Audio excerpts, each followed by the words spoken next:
I'm going to be trying out this new GX deck. Well, it's new to me.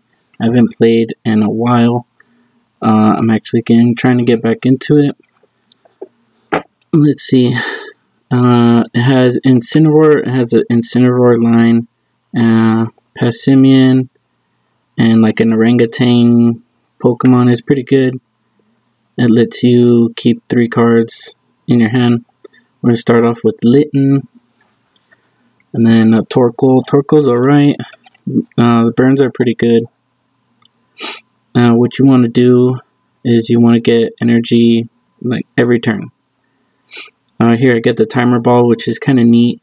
So you can complete the Incineroar line. There's the next 2 I need. I'm going to go ahead. I'm going to be playing those.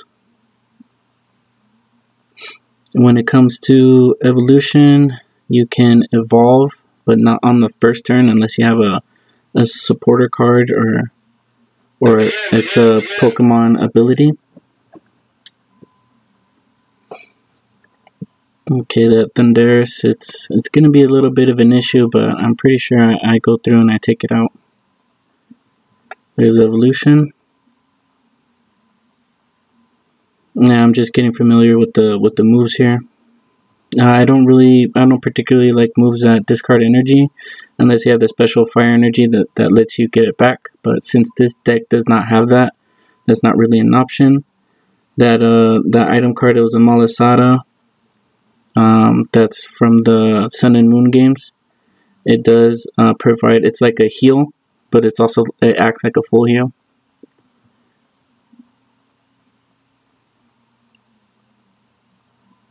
Okay, the Thunder it's already powered up, so yeah, there goes that. So my next option is probably, I'm looking at the Pessimian, but it really doesn't have any good attacks unless you have 3 on your bench.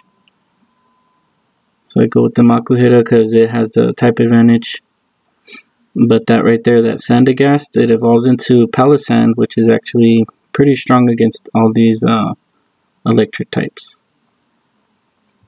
Look here, yeah, I remember the freaking app I'm using on my phone. I don't know, I pressed something and it kicked me out. I forgot I was gonna edit that out next time. Okay, so I say okay, that Makuhita is not gonna help me out. So I'm not gonna bother putting energy on it. I'm just gonna sacrifice it. That Wally, that card, if you can play that on your first turn to evolve, it's pretty handy if you don't want to go for Evo Sodas.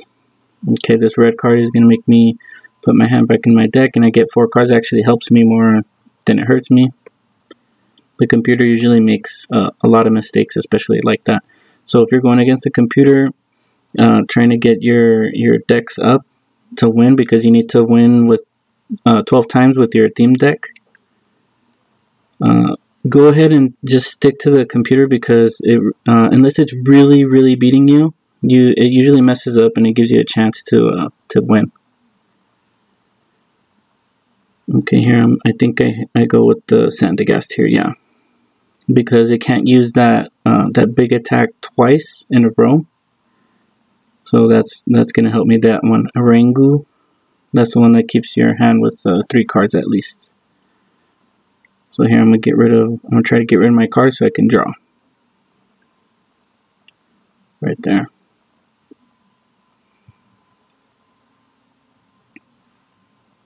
Okay, I can use Sand Tomb, which I do.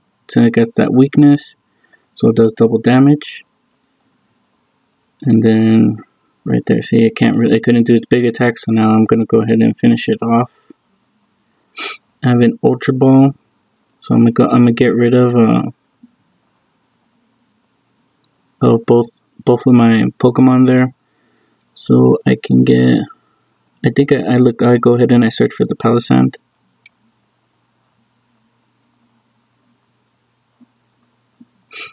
And then when the original art of that Palisand, not on the card, I mean, but when it came out, it was like swallowing up the Pikachu. It looked really funny. I liked it. See, right there I get my hand back. Yeah, it actually reminds me of not Finnegan, what was it called? Delphox, where you can keep your hand up, or like the Abyss hand you get with Octillery, but you don't have to evolve it. You just get 3 is not that much, but it helps when you don't have anything.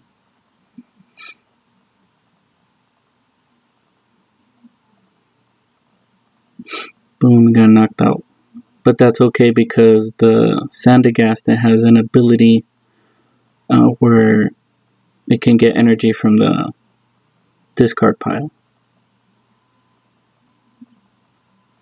A huge issue with theme decks you'll run into is that they have way too much Pokemon and not enough supporter and item cards. Way too much.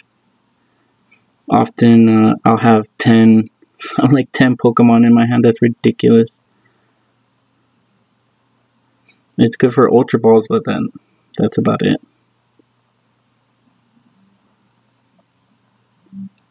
Okay, so with the burn, they'll suffer 20 every time that they don't get a hits.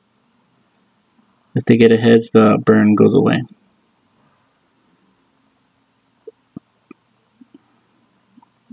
Like that.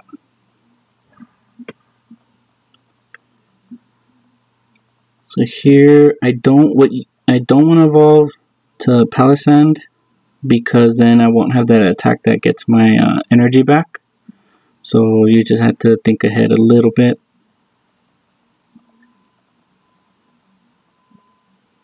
Timer ball. I think about using the timer ball just to get stuff in my hand, but yeah, I decide that there's way too much Pokemon going on. I need to just focus on attacking.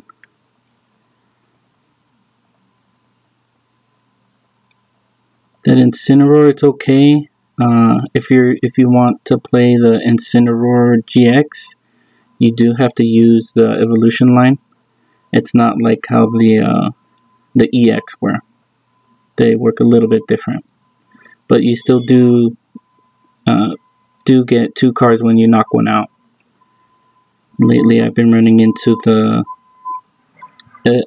Espeon and the Umbreon GX, and with the Tauros GX. See, look, there's that attack. So I get another fighting energy that I need. I need 4 to use the Palisand's attack. So I think I go ahead and I do it again.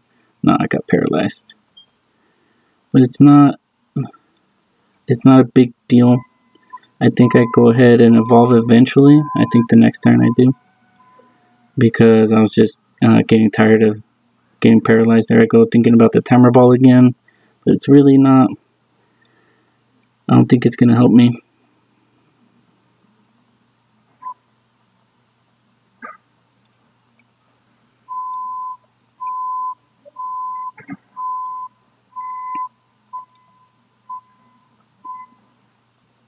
So I can go ahead and see, like, I got paralyzed again. So I say, you know what? Okay, I can't take another hit. I need to evolve, get rid of the paralysis. And there, I finally use the timer ball and I get 2 tails, so nothing happens. So what's next?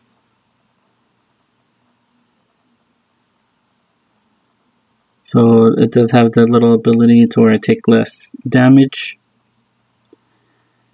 There's the energy I was looking for.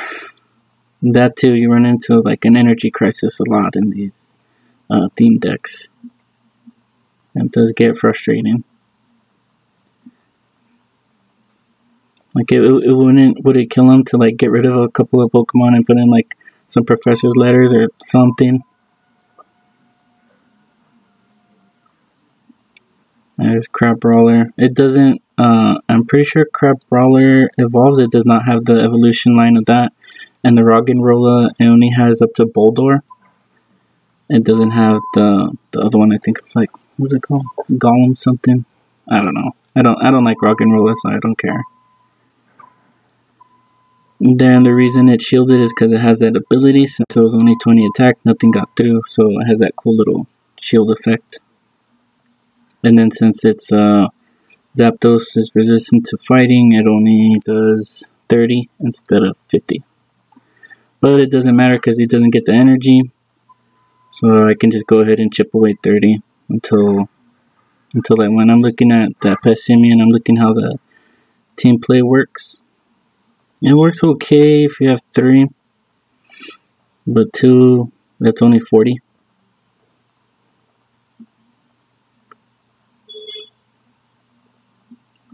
So look, you see?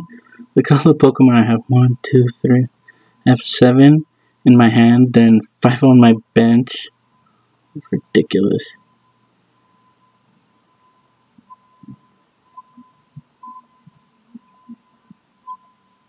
Great ball, go ahead and look for it. It probably does have Pokemon because, oh no, it didn't. So here we go. That thing can only take 1 more hit anyway. And then if anything happens, I have the Passimian. And it will be okay against electric. It'll do what, like 80 damage. That's why I went ahead and put the energy just in case.